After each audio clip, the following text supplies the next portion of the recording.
Hey everyone, welcome to public speaking at Bala Vihar. This will be the senior level. And I'm co-teaching this with Ayushi Taneja, and obviously she's giving you her spiel. So I'm gonna go ahead and quickly do my spiel. So my name is Prasanjit Sahoo, and I'm a senior at the Ohio State University studying neuroscience. Love learning how we learn, and you could get me to talk about it for hours upon hours. I also minor in mathematics and philosophy, and I've been teaching for the past 4 or 5 years here at Bala Vihar. So the purpose I want to do public speaking and teach this class is because of the amount of connections I've built through developing this skill. Public speaking helps you touch on a one-on-one basis or one-on-many basis with different types of people with skills I've honed in like research, education, teaching, in fact, and community engagement. I'm trying to give back to you guys who are literally on the cusp of building these new networks, right? You guys are seventh, eighth, ninth graders. You're about to start going into the world and learning how to communicate with your peers, your teachers, your mentors, your coaches, your parents, right? It's a really effective skill, and it's going to get you far if you can develop it really well. Communicating your thoughts so that they're understood is what allows for proper expression of ideas. So this is like the type of skill I want to give back, and that's why both Ayushi and I are super excited about this in the upcoming year. So before I do anything else, I want to engage in a quick mini lesson. I want you guys to start off and take like the next 5 seconds. Think about your name, your grade, and a cool fact about yourself. Okay, I guess 5 seconds is a little bit too short, so I'll give you 10 seconds. All right, I'm literally pausing now, so go ahead and do that.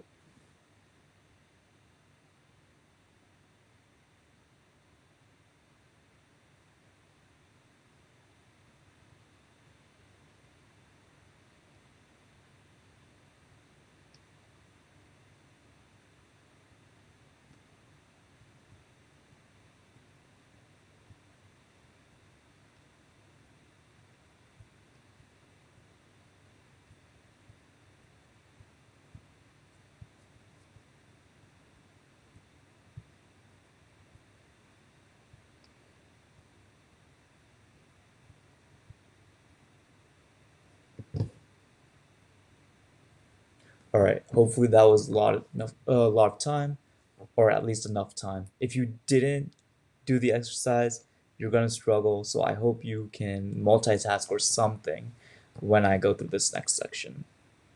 So many people, when they first walk onto a stage, walk into a room, there are already people who you've already made some sort of first impression, which has gathered onto the room, the class, or the audience, right?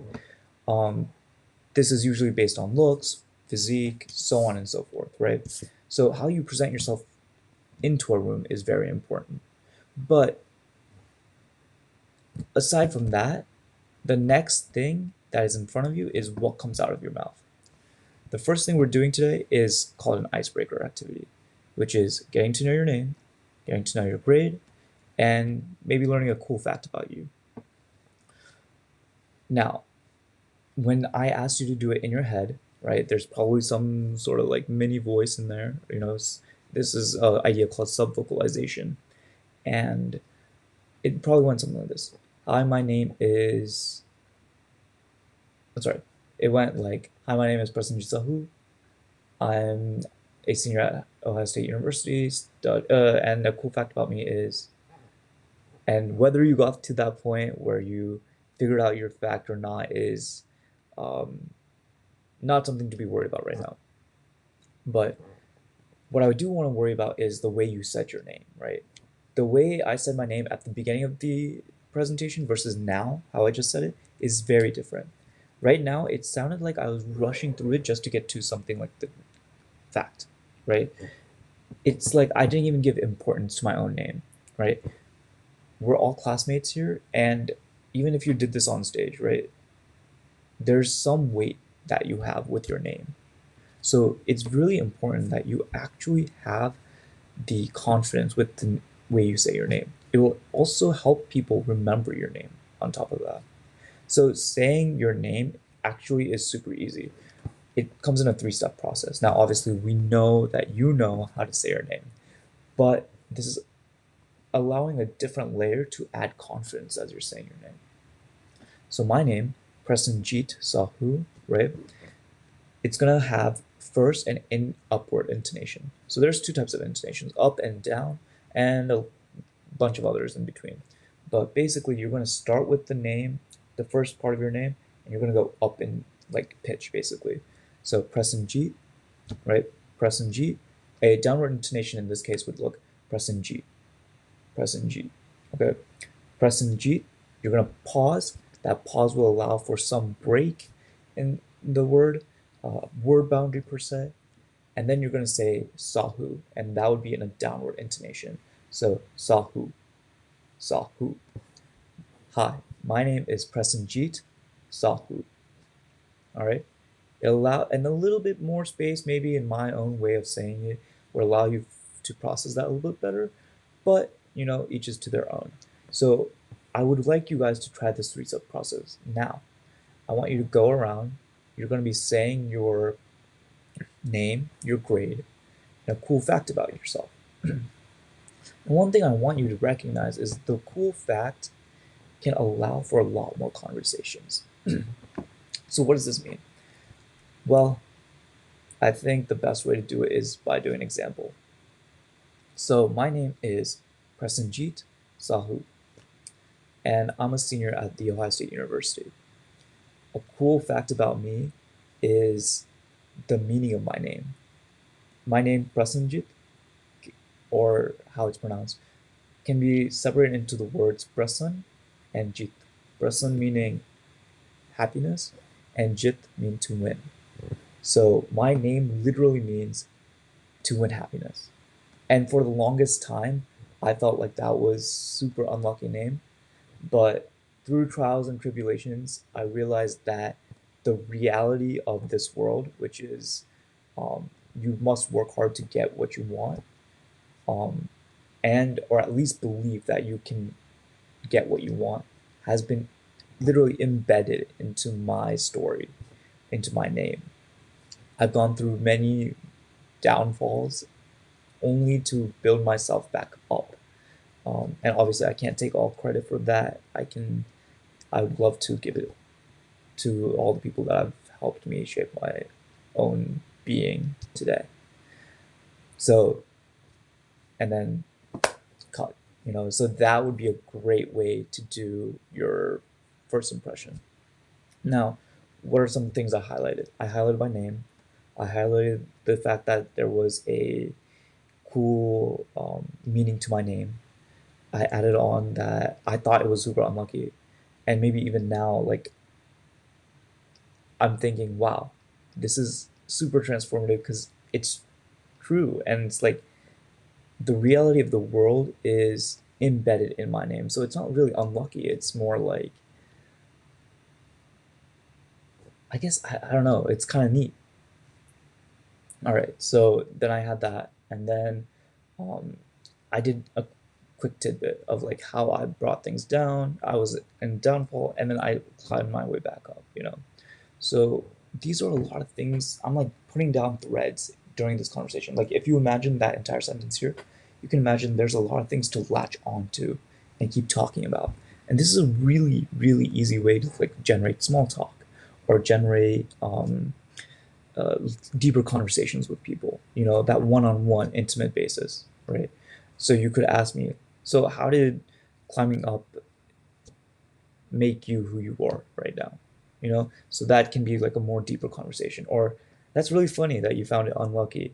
Do you still feel like you find it unlucky? And then something like my response would be like, no, not really, because now I just know like I'm probably not thinking of it in the right way. So something like that, right? That is what conversation threading is.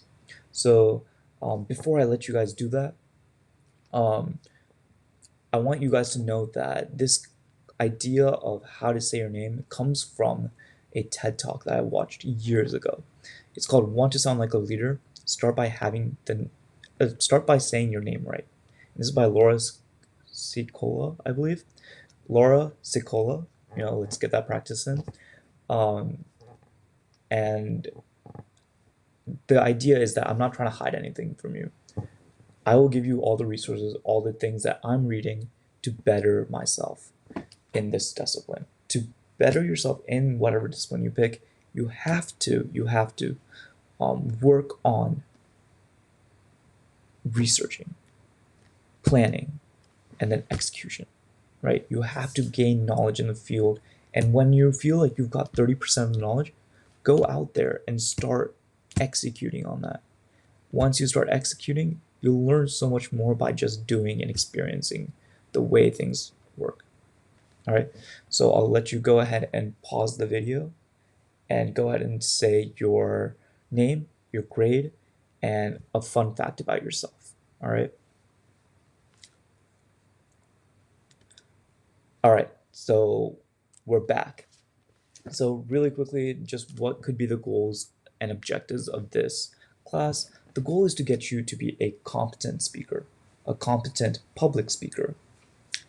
There are many competitions around, and Bala Vihar hosts their own public speaking competition, um, which we would love for every, and most likely will require each and every person to attend. But here are the quick objectives for the entire year.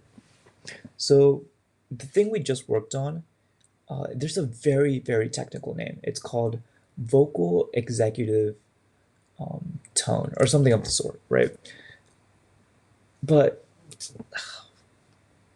let's let's inject some of the slang that we use in every single day language, right? So charisma, right, which is the pretense for Riz. So basically, Riz came from charisma, and I just love that word charisma. So I'm gonna call this something like the Riz aura.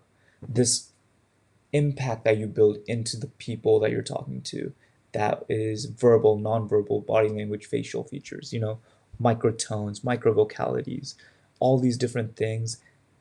There is some like aura that you build, right? Everyone has some sort of charisma, all right?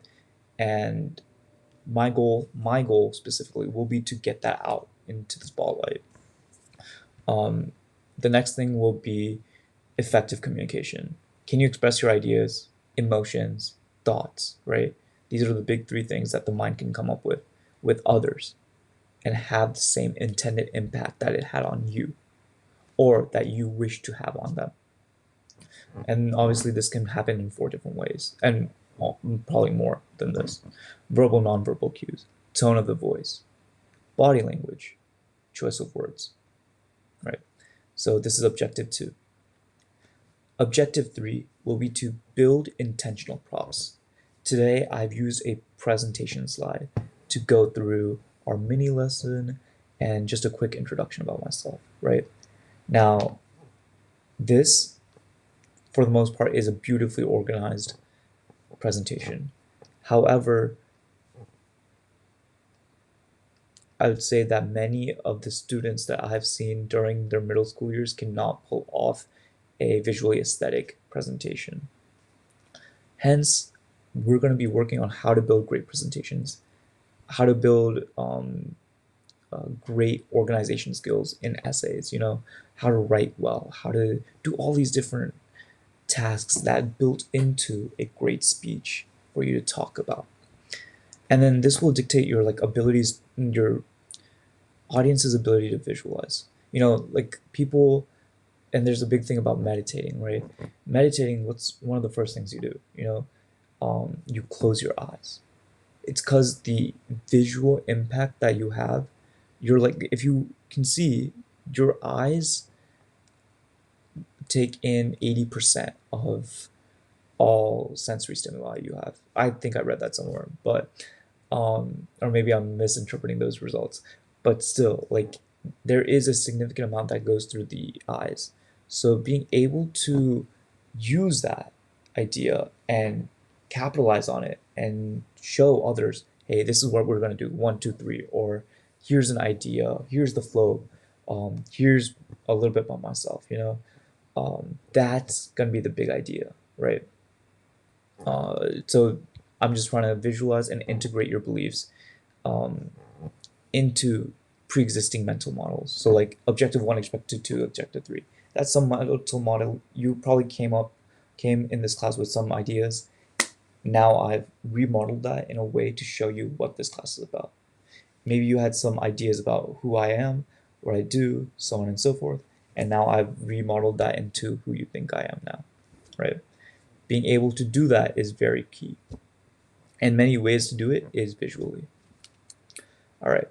So that's a little bit about me. That's a couple of the goals and objectives that I have for the class. Um, Please feel free to email me with any questions, and we'll talk soon.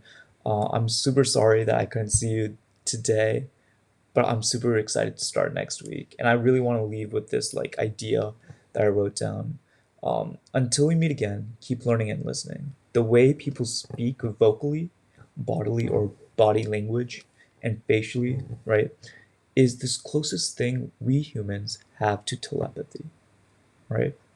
We can tell how you feel. We can tell what you're thinking in your mind, just based on the way you look, the way you act, the way you say certain things, and just the way you vocalize ideas.